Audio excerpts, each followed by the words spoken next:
There's nowhere to stay. It's so horrible, nowhere to sleep at night.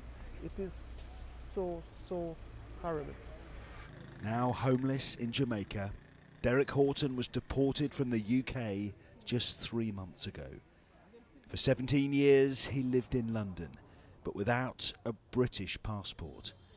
Now separated from his family, he says he's a victim of immigration rules that were simply too complex.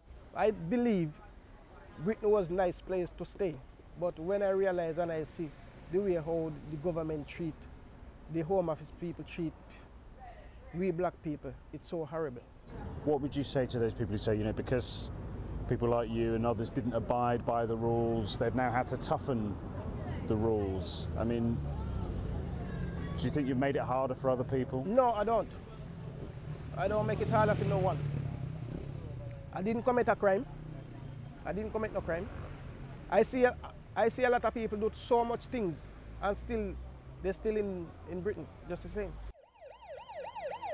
Whilst Derek isn't one of the Windrush generation or their descendants, he shares their consternation over the UK's tightened immigration requirements. A great hurt, a great disservice, disrespect has been done to those persons who are now being referred to as the Windrush generation.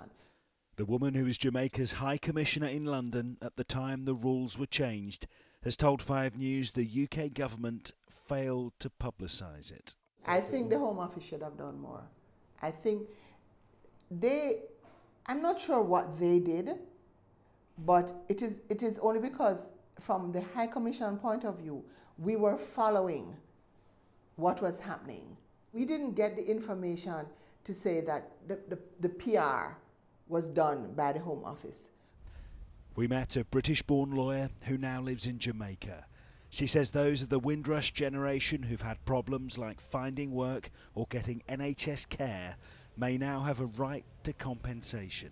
The Prime Minister of the UK has admitted, I'm sorry, and we were wrong. You have been wronged, and if somebody has wronged you and you've come to harm, then there is an avenue for compensation, or at least restorative justice.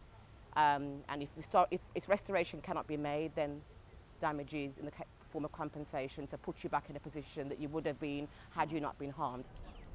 Calls are growing for the Home Office to consider compensating those caught up in this row, a situation which has done little to nurture the long relationship between the UK and Jamaica. Julian Drucker, 5 News, Kingston.